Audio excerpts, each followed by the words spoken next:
Hello friends, welcome to the video. आज की video में हम एडवांस टैक्स की बात करने वाले हैं और देखेंगे कि एडवांस टैक्स किसको भरना होता है, क्यों भरना होता है और अगर ना भरे तो किस तरह के चार्जेस एप्लीकेबल होते हैं, किस तरह की पेनल्टी लेविड होती है by income tax and government, किस तरह से एडवांस टैक्स को भरा जाए, कब कब भरना होता है और लास्ट में एक FAQ सेक्शन भी करेंगे। तो एडवांस टैक्स के ऊपर जाने से पहले एक बार मैं आपको एक एनालॉजी देना चाहता हूँ स्टॉक मार्केट के साथ में। तो क्वार्टरली बेसिस पर कंपनीज अपना रिजल्ट अनाउंस करती हैं और हर क्वार्टर में जो आपका नेट प्रॉफिट आता है उससे पहले डिफरेंट डिफरेंट सेक्शंस के अंडर जो रेवेन्यू में से जो डिडक्ट होता है अमाउंट, जिसको आप एक्सपेंसेस भी बोलते हैं या फिर कोई इंटरेस्ट होता है लोन का, तो एक सेक्शन ऐसे आता है टैक्स। तो जितनी भी कंपनियां होती है वो भी क्वार्टरली बेसिस पे अपना टैक्स पेमेंट करती है, तो उसी को एडवांस टैक्स बोलते हैं।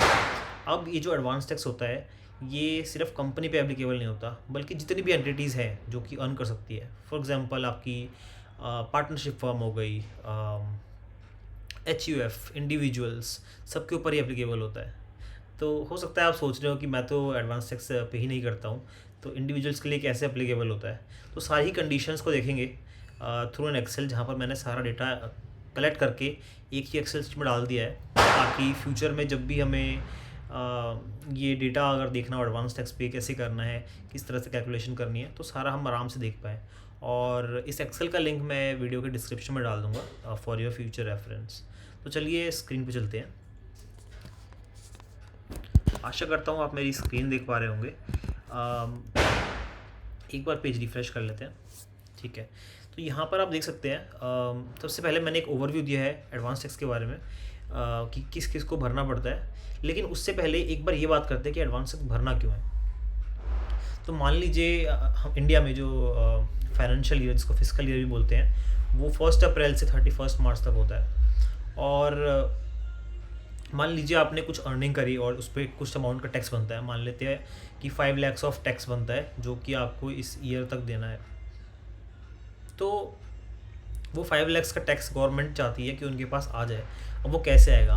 मान लेते हैं कि एडवांस टैक्स का कोई कंसेप्ट ही नहीं है और जितना भी आपने कमाया, लेट्स से आपने उसको खर्चा कर दिया, और जब टैक्स भरने की बारी आती है तो 5 लाख का टैक्स निकल के आता है, तो आप कहाँ से भरेंगे?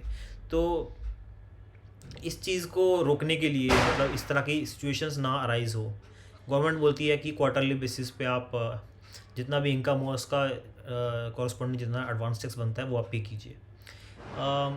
और भी रीजंस होते हैं इस चीज़ के। फॉर एग्जांपल गवर्नमेंट चाहती है कि जितना टैक्स कलेक्ट होना चाहिए वो साल के एंड पे ना हो, हाथ के हाथ मिलता रहे, ताकि जो ईयर एंड पे जो बजट गवर्नमेंट को बनाना होता है, तो उसके लिए प्राइमा फेसी ही आपके सामने एक अमाउंट आपके बैंक अकाउंट में हो गवर्नमेंट के पास, कि हाँ इतना तो है, और एक्सपेक्टेड जो थोड़ा बहुत अमाउंट ITR फिल करते हुए रह जाता है वो भी एडजस्ट करके on an average basis government budget अच्छे से बना पाए। तीसरा ये रहता है कि गवर्नमेंट को कहीं ना कहीं एक प्रिडिक्टेबिलिटी और हैंड इन कैश आ जाता है रेगुलर बेसिस पे, क्वार्टर ऑन क्वार्टर। तो काफ़ी सारे रीजंस हैं जिसकी वजह से गवर्नमेंट ये advance tax from every entity पे करने को बोलती है क्वार्टरली बेसिस पे। Of course for an individual ये काफ़ी ओवरहेड है। तो अगर आप सैलरीड एम्प्लॉयड हैं तो आपके केस में एज सच एडवांस टैक्स पे करने की ज़रूरत नहीं पड़ती होगी। उसका सिंपल सा रीज़न ये है कि एवरी मंथ जो आपके पास सैलरी आती है उसमें से टैक्स डिडक्ट होकर ही आपके बैंक अकाउंट में जो अमाउंट है वो शो होती है। तो जो टैक्स डिडक्ट हो रहा है एवरी मंथ वो एक तरह से एडवांस टैक्स का ही पार्ट है। तो गवर्नमेंट ने जितनी भी कॉर्पोरेट ऑफिसेज हैं उनको स्ट्रिक्ट इंस्ट्रक्शन दे रखी है, बेसिकली ये रूल्स बना रखे हैं कि जब भी सैलरी क्रेडिट होगी तो उसमें से एक पार्ट जितना भी कैलकुलेशन के हिसाब से बनता है वो टैक्स में जाएगा। तो ये थोड़ा सा ओवरव्यू था अबाउट दी एडवांस टैक्स। इसके अलावा एक TDS भी डिडक्ट होता है कुछ कुछ चीज़ों पे। फॉर एग्जांपल अगर आपको स्टॉक मार्केट से डिविडेंड्स मिलते हैं और फ्रॉम अ सिंगल कंपनी अगर वो जो अमाउंट है 5,000 से ज़्यादा है इन अ पर्टिकुलर ईयर, तो उस पर भी गवर्नमेंट अपफ्रंट 10% TDS लगा के भेजती है। तो different different mechanism in place कर रखे हैं गवर्नमेंट ने, सो दैट रेगुलर एक फ्लो ऑफ कैश उनके पास आता रहे फ्रॉम द एंटायर इंडिया। तो एक बार जो डेटा डेटा है स्क्रीन के ऊपर उसको डिस्कस करते हैं कि एडवांस टैक्स किस किस केस में भरना पड़ता है और क्या चार्जेस हैं, एक बार सब देखेंगे। तो आइए देखते हैं। तो सबसे पहले आप देख पा रहे होंगे लायबिलिटी कि एडवांस टैक्स किसको भरना पड़ेगा। तो एवरीवन इज़ लायबल टू पे एडवांस टैक्स बारिंग सम कंडीशंस की।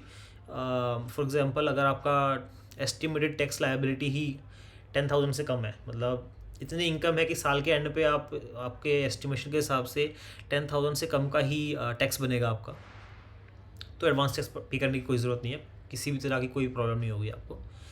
दूसरा है सीनियर सिटीजन्स के लिए।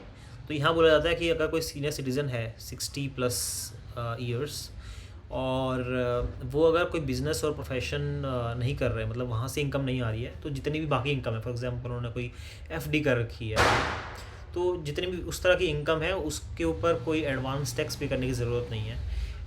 मेरे हिसाब से ये अच्छा ही है, क्योंकि जब कोई इंसान की एज इतनी हो जाती है तो जो एडवांस टैक्स का ओवरहेड होता है हर 3 महीने में जमा कराओ, वो चीज़ उनके ऊपर से हटा दी, अच्छी ही बात है। थोड़ा सा ये पर क्वार्टर बेसिस थोड़ा सा वर्क रहता है जो हमें कैलकुलेट करके निकालना पड़ता है कि कितना एडवांस टैक्स दे। इसको देखेंगे बाद में। पहले हमने ये समझा कि किन किन को एडवांस टैक्स पे नहीं करना पड़ता। तो जो फर्स्ट पॉइंट है कि एस्टिमेटेड टैक्स लायबिलिटी ही 10,000 से कम है, I think most of the Indians के लिए ये एप्लीकेबल है, कि बहुत सारे ऐसे लोग हैं जो ITR ही फाइल नहीं करते हैं, इनकम टैक्स ही जमा नहीं कराते हैं, तो वो सब एडवांस टैक्स के झंझट से बच जाते हैं। बाकी जो थर्ड स्पेशल केस है इज़ फॉर पीपल जिन्होंने प्रिजम्पटिव स्कीम के अंदर टैक्सेशन को ऑप्ट किया हुआ। सो इनको भी एडवांस टैक्स देना पड़ता है, बट जो ओवरहेड है मैंने बात की थी अभी क्वार्टरली बेसिस पे कैलकुलेट करके जमा कराने का टैक्स को, वो नहीं करना पड़ता। अब इसको मैं डिटेल में डिस्कस नहीं करूँगा। उसका रीज़न ये है कि काफ़ी सारे इफ्स एंड बट हैं कि कौन इस स्कीम को ले सकता है और कौन नहीं ले सकता है। और भी चीज़ें हैं, जैसे कि अगर आपकी इनकम इतने थ्रेशोल्ड से ऊपर चली जाती है तो आप स्कीम का हिस्सा नहीं रहेंगे। अब मान लीजिए आपने एस्टिमेट लगाया कि आपकी जो इनकम है वो 75 लाख से कम ही रहेगी, और उसके बेसिस पे आपने सोचा कि हाँ मैं प्रिजम्पटिव स्कीम में आता हूँ इसलिए मुझे देने की ज़रूरत ही नहीं है कोई भी इनकम टैक्स एडवांस में।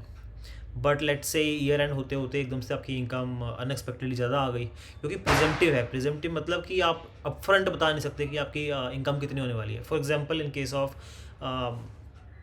लेट्स से फ्रीलांसर्स, राइट, उनका काम मिला तो इनकम आई, काम नहीं मिला तो इनकम नहीं आई। तो इस तरह से काफ़ी सारी, या फिर स्मॉल बिजनेसेस, गवर्नमेंट ने इन सबको इस स्कीम के अंदर छूट इसलिए दे रखी है कि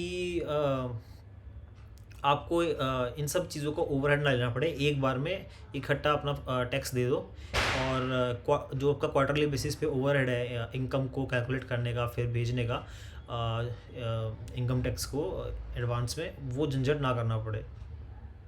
तो कुछ कुछ कंडीशंस है आपके लिए, मैंने लिंक यहाँ पर क्लियर टैक्स वेबसाइट का डाल दिया है, उसकी कंप्लीट डिटेल्स आप वहाँ जाकर देख सकते हैं। नेक्स्ट देखते हैं कि ठीक है, अगर हमें समझ आ गया कि हाँ हमें एडवांस टैक्स पे करना पड़ेगा, तो ये समझने की कोशिश करते हैं कि कब कब एडवांस टैक्स पे करना है, स्पेसिफिक डेट्स क्या हैं। और उसके लिए मैंने बेसिकली एक एक्सेल शीट बना रखी है, यहाँ आप देख सकते हैं। तो यहाँ आप जैसे देख सकते हैं यहाँ पर 4 रोज़ हैं। तो हर क्वार्टर बेसिस पे आपको जैसा मैंने बताया इनकम टैक्स पे करना होता है, एडवांस इनकम टैक्स।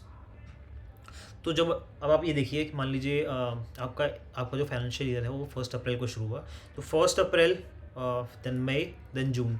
तो जून 15 तक, अब 1 अप्रैल से जून 15 तक जितनी भी आपकी इनकम होती है जिस पे ऑलरेडी आपका TDS नहीं कटा है, या फिर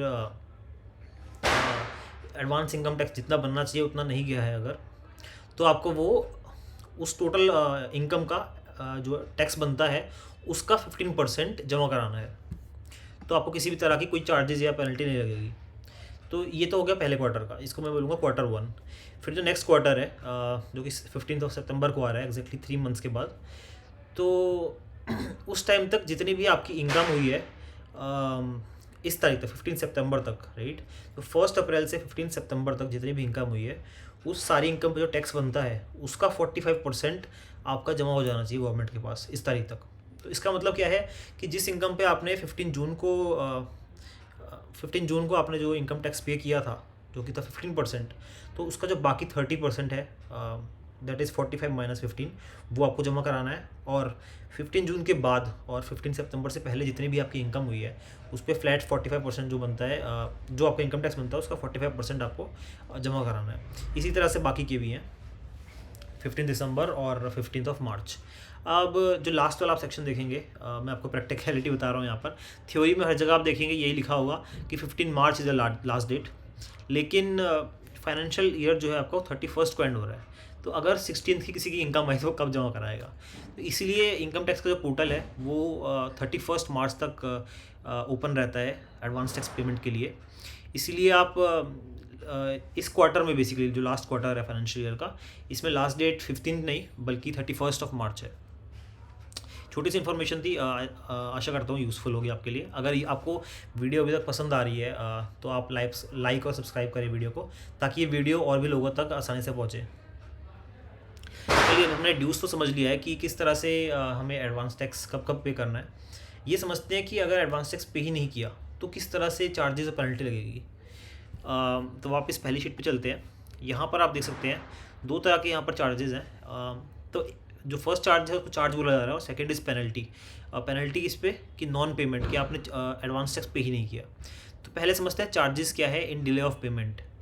बेसिकली ये इनकम टैक्स एक्ट के 234C सेक्शन के अंदर आता है, और इसके अंदर बोला जाता है कि अगर आपने एडवांस टैक्स पे नहीं किया टाइम पे, जो अभी हमने देखी थी टाइमलाइंस, तो 1% ऑन द जो भी आपका अमाउंट ड्यू है, अमाउंट एज इन जो टैक्स ड्यू है आपका according to the chart we saw earlier, तो जितना भी अमाउंट ड्यू है पर मंथ के हिसाब से 1% चार्जेस लगेंगे।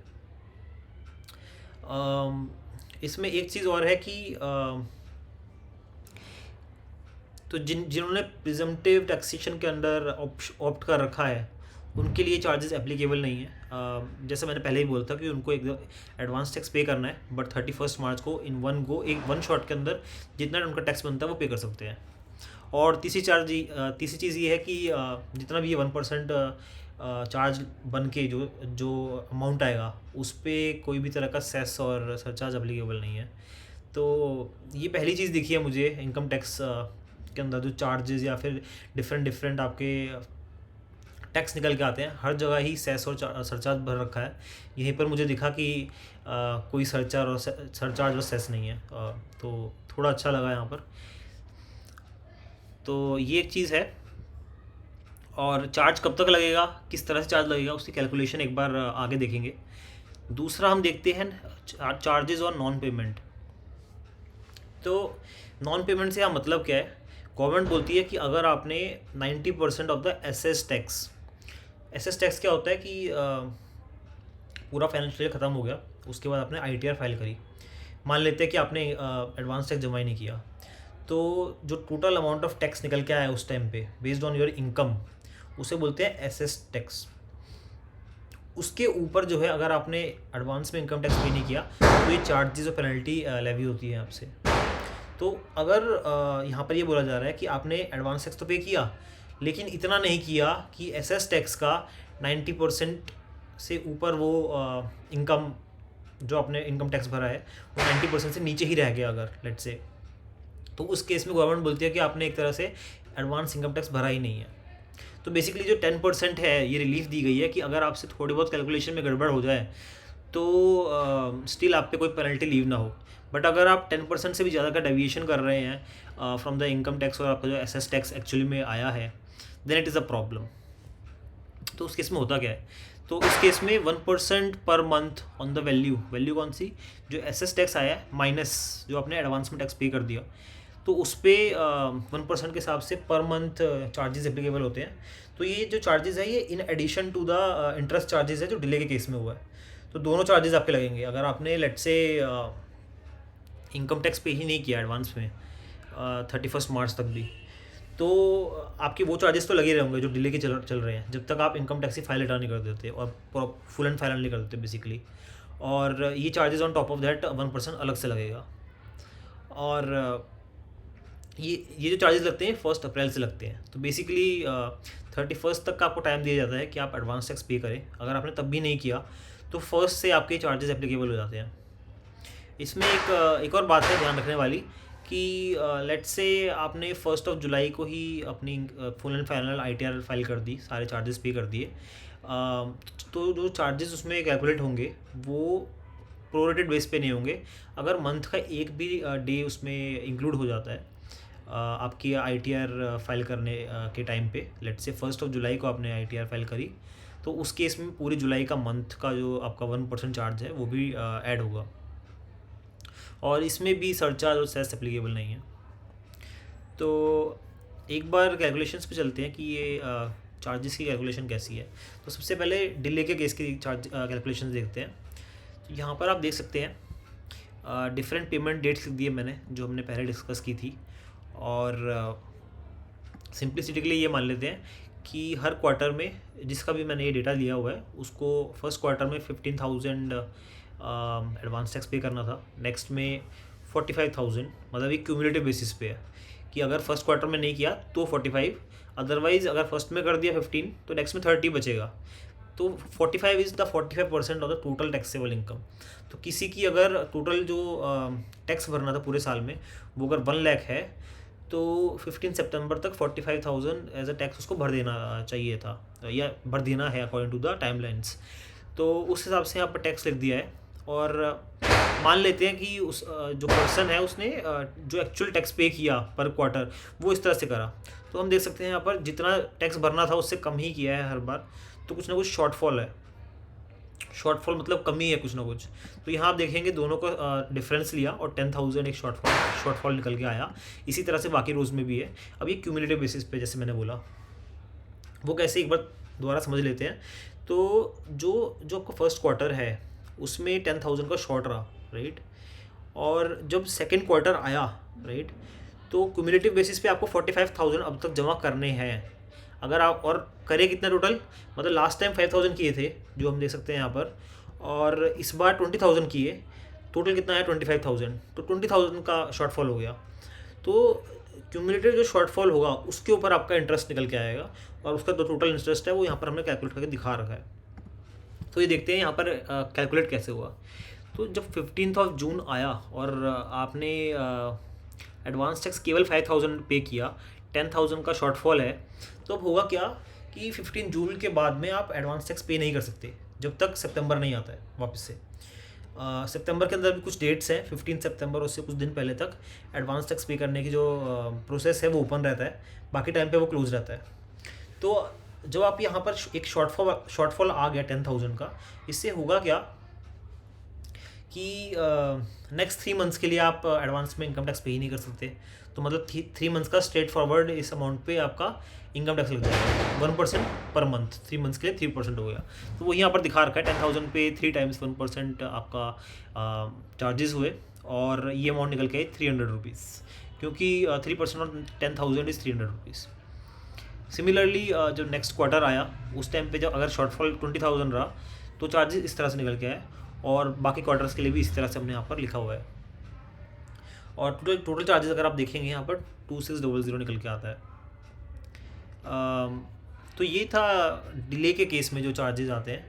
इसमें एक चीज़ ध्यान देने वाली है कि जो लास्ट क्वार्टर का पेमेंट होता है दैट इज़ ऑन 15 मार्च, अगर आपने इसको मिस कर दिया लेकिन बाकी सारे फिल कर रहे हैं, इसको मिस कर दिया, तो इसमें क्या होता है, बेसिकली मार्च मंथ को काउंट किया जाता है, सिर्फ 1 मंथ, क्योंकि उसके बाद तो फाइनेंशियल ही एंड हो गया है।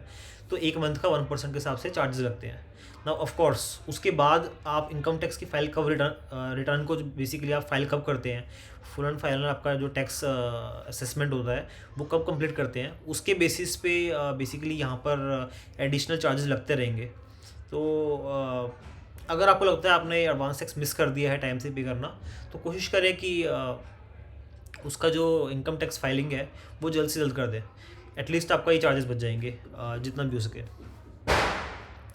इसी तरह से अगले सेक्शन पे चलते हैं 234B, charges penalty in case of आपने एडवांस टैक्स प्रॉपर्ली पे नहीं किया, properly as in 90% of the assess tax pay नहीं किया या फिर आपने करा ही नहीं है। उस केस में हमने कुछ एजम्पशन दोबारा लिए यहाँ पर। पहले एजम्पशन ये है कि आपने फुल एंड फाइनल जो है 1 जुलाई को किया, तो इसका मतलब क्या है कि 1 अप्रैल का अप्रैल, मई, जून और जुलाई, ये 4 मंथ्स का आपका पेनल्टी लगेगी। और मान लेते हैं कि आपकी एसेस टैक्स की वैल्यू निकल के आई 1,00,000 रुपीज़ और 50,000 से आपका शॉर्टफॉल रहा।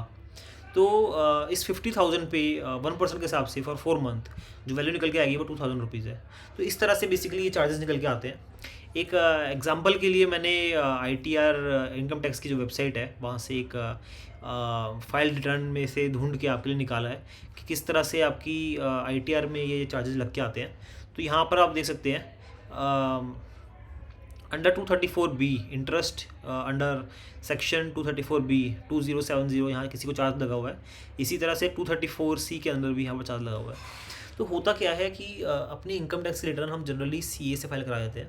CA जितना मेरा एक्सपीरियंस है, मैंने डिफरेंट CA के साथ काम किया है, तो जो आप डेटा देते हैं उनको या थोड़ा बहुत उनको और डेटा वो आपसे पूछ लेते हैं, डेटा गैदर करके अपने टूल के अंदर डालते हैं और फाइनल आपके सामने एक लमसम अमाउंट दे देते हैं कि हाँ इतना टैक्स पेएबल है या फिर इतना टैक्स आपका रिफंड आता है। एक्चुअल में गहराई में जाके कि कहाँ पर कौन से चार्जेस लगे वो नहीं देखते हैं, और अगर उन्हें पता भी होता है कहीं पर वो बताते ही नहीं है कि उनको पता है कि इतने चार्जेस लग गए, तो आपको नहीं बताएंगे कि यार नेक्स्ट टाइम आप जो है एडवांस टैक्स पे कर देना इतने अमाउंट का, सो दैट ये चार्जेस ना लगे। वो ज़्यादातर चीज़ों को ब्लैक बॉक्स में रखते हैं, मोटा मोटा बस बता दिया कि हाँ टोटल अमाउंट इतना आया या फिर टोटल रिफंड इतना आया। मतलब पूरी तरह से वो एक तरह से टूल के ऊपर डिपेंड रहते हैं। ये सबके लिए नहीं, बट जितना भी मैंने अपने एक्सपीरियंस के बेस पे देखा है, तो यहाँ पर मैं केवल एक बात बोलना चाहूँगा कि डेफिनेटली आप CA की हेल्प लीजिए, CA से करवाइए, लेकिन खुद भी इन चीज़ों के बारे में इन्फॉर्मेशन रखिए, सो दैट एक फ़ाइनल अमाउंट देने से पहले ITR की आप एक बार ITR को रिव्यू कर सकें, आप देख सकें कि कहाँ कहाँ पर क्या क्या चार्जेस लगे हुए हैं और आपको इन्फॉर्मेशन हो। और चलिए मान लीजिए कि आपके पास चार्जेस लग रहे हैं, तो अगली बार से वो दिक्कत रिपीट ना हो, उसके लिए भी इन्फॉर्मेशन का होना बहुत ज़रूरी है। और हम तो वैसे भी अभी इन्फॉर्मेशन एज के अंदर हैं, तो इन्फॉर्मेशन एज के अंदर होके अगर इन्फॉर्मेशन नहीं है तो इसका मतलब आप टाइम के साथ बदल नहीं रहे हैं। तो टाइम के साथ बदलिए, अपने आप को अपडेट कीजिए, उसी से आई थिंक सबका फ़ायदा रहेगा। तो चलिए आगे बढ़ते हैं वीडियो के अंदर। तो हमने देख लिया कि किस तरह से चार्जेस लिए हुए होते हैं, कैसे कैसे कितने कितने परसेंट में कब हमें एडवांस टैक्स जमा करना होता है। अब बेसिकली 2 क्वेश्चन रहते हैं, एक एडवांस टैक्स पे कैसे करना है, और अमाउंट जो लमसम अमाउंट आती है कि हमारी तो income let's say bank interest से इतनी है, FD से इतनी है, स्टॉक मार्केट से इतनी है, डिविडेंड से इतनी है। तो उन सब डिफरेंट इनकम हेड्स में किस तरह से हम पता करें कि एडवांस टैक्स कितना बनता है। 15% 45% तो ठीक है, लेकिन वो वैल्यू कैसे आएगी, तो उसके लिए एक कैलकुलेटर काइंड ऑफ एक्सेल के अंदर मैंने दिया हुआ है, वो आप यूज़ कर सकते हैं, उसको मॉडिफाई कर सकते हैं अपने हिसाब से। तो एक बार देखते हैं सबसे पहले कि कैसे इनकम टैक्स भरना है। तो इसके लिए मुझे क्लियर टैक्स की वेबसाइट मिली, काफ़ी अच्छे से उन्होंने स्टेप बाय स्टेप तरीके से समझा रखा है कि इनकम टैक्स एडवांस टैक्स कैसे भरना है। तो यहाँ आप देखेंगे अगर, हाँ, तो यहाँ पर ये इनकम टैक्स की वेबसाइट पे गए जो यहाँ पर दे रखी है इन्होंने, और यहाँ पर इन्होंने E-Pay टैक्स को सिलेक्ट किया, आगे अपना पैन नंबर डाला, मोबाइल नंबर डाला, और फाइनली इन्होंने लॉगिन कर लिया OTP देके, और उसके बाद में प्रोसीड किया। इनकम टैक्स E-Pay टैक्स का सेलेक्ट किया, और यहाँ पर वो डिटेल्स डाली इन्होंने। तो डिटेल्स में आप देख सकते हैं tax, surcharge, cess, interest, penalty, different heads हैं। इसके लिए मैं यही कहूँगा, मतलब 2 चीज़ें हैं, या तो आप इंडिविजुअली हर एक हेड के अंदर कितना कितना अमाउंट है वो डाल सकते हैं, बट जनरली जो मैंने देखा है और मैं भी यही करता हूँ कि इकट्ठा जितना अमाउंट टोटल बनता है वो यहाँ पर आप सबसे ऊपर वाले रो के अंदर टैक्स के अंदर डाल दीजिए। कोई फ़र्क नहीं पड़ता कि आपने डिफरेंट सरचार्ज, सेस, इनके अंदर अलग अलग अमाउंट दिखा रखी है। ये सिर्फ एक एंट्री है, सो दैट फ्यूचर में आप अपना चालान देखें जो आपने इनकम टैक्स लास्ट टाइम भरा था कि उसमें सरचार्ज कितना था, सेस कितना था, उससे कोई लेना देना ज़्यादा डिफरेंस पड़ता नहीं है मेरे अकॉर्डिंग। जितना प्रैक्टिकली मैंने अभी तक ITR भरी है अपनी, और जितना मुझको समझ आया है, तो मोटा मोटा जितना आपका टैक्स अमाउंट बनी वो ऊपर डाल दीजिए, और अपना नेट बैंकिंग या किसी और मोड से जो भी इनकम टैक्स की वेबसाइट पे अवेलेबल है उसके अकॉर्डिंग आप यहाँ पेमेंट कर सकते हैं। तो ये था तरीका इनकम टैक्स फाइल करने का। दूसरा हम चलते हैं इनकम टैक्स की कंपटीशन में कि किस तरह से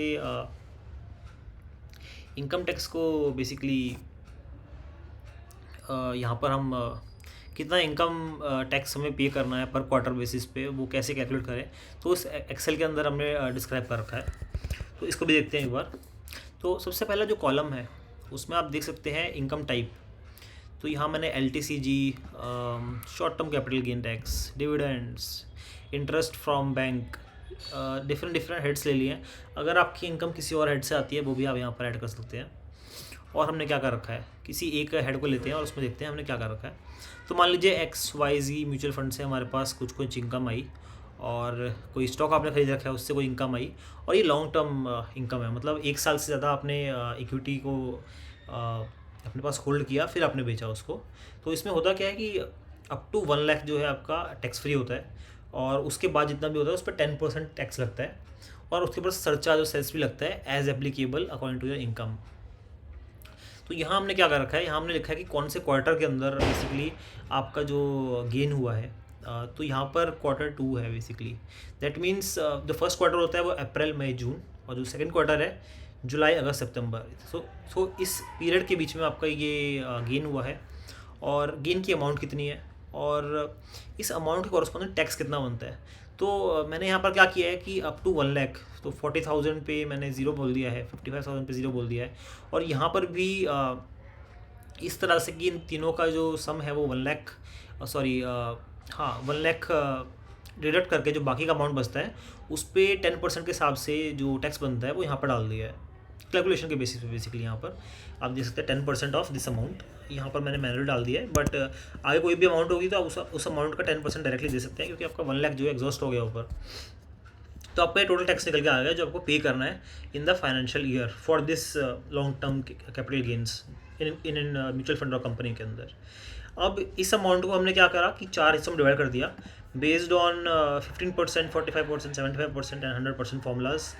और इसका आप एक्सेल फॉर्मूला देख सकते हैं, बट इस तरह से हमने बाइफर्केट कर दिया, और नीचे सभी तरह के जितने भी हेड्स हैं इनकम के उन सब के अंदर ही हमने ये चीज़ करी है। Of course short term capital gain में 15% आपका इनकम टैक्स बनता है ऑन दी गेंस, तो उसी के अकॉर्डिंग यहाँ पर आप देखेंगे 0.15 से मल्टीप्लाई करके टैक्स निकाला हुआ है, और उसको 40 में डिवाइड कर दिया। इसी तरह से डिविडेंड के लिए और बैंक इंटरेस्ट के लिए भी किया गया है। अच्छे से आप एक्सेल देख सकते हैं डाउनलोड करके फ्रॉम द डिस्क्रिप्शन लिंक। उसके बाद हम देखते हैं टैक्स कंपटीशन। तो अब क्या करा हमने LTCG का सारा सम करके यहाँ पर ले आए, शॉर्ट टर्म का सारा सम करके यहाँ ले आए, डिविडेंड टैक्स डिविडेंड्स और बैंक इंटरेस्ट बेसिकली जो अदर इनकम में हेड्स आते हैं अदर देन कैपिटल गेंस उनको यहाँ लिया है सम करके, और ये हमारे पास 3 रोज़ आ गई हैं।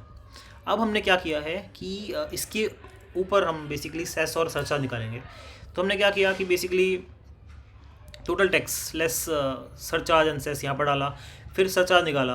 अब सरचार्ज कैसे निकालेंगे हम कि LTCG और short term capital gain tax पे सरचार्ज कैसे निकलेगा वो यहाँ उसकी कैलकुलेशन डाली। उसी तरह से अदर सोर्सेज पर सरचार्ज कैसे लगेगा उसकी कैलकुलेशन डाली।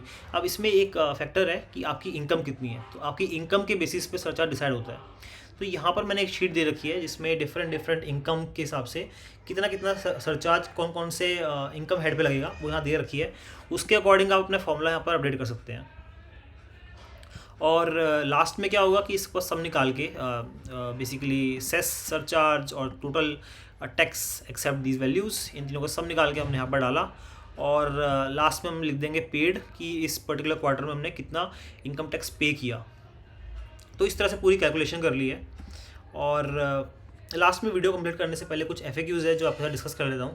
पहला निकल के आता है कि व्हाट हैपन्स इफ वी पे एक्स्ट्रा एडवांस इनकम टैक्स। तो उस केस में डरने की कोई ज़रूरत नहीं है। जब आप ITR फाइल करेंगे उस टाइम पे आप इनकम टैक्स रिफ़ंड ले सकते हैं गवर्नमेंट से, और उसके ऊपर गवर्नमेंट 6% आपको ब्याज देती है जो भी आपने एक्स्ट्रा इनकम टैक्स जमा कराया है, और उसका अगर रिफ़ंड बनता है रिफ़ंड के साथ में। तो थोड़ा सा अजीब है, जब अगर आप इनकम टैक्स कम पे करते हैं तो 12% के हिसाब से एनुअली इंटरेस्ट चार्ज होता है, बट अगर एक्स्ट्रा जमा करा दिए तो 6% के हिसाब से एनुअली इंटरेस्ट मिलता है आपको। थोड़ा अजीब लगा मेरे को ये बात। और आज की वीडियो के लिए इतना ही। आशा करता हूँ आपको वीडियो पसंद आई होगी। पसंद आई तो लाइक और सब्सक्राइब करें। Thank you.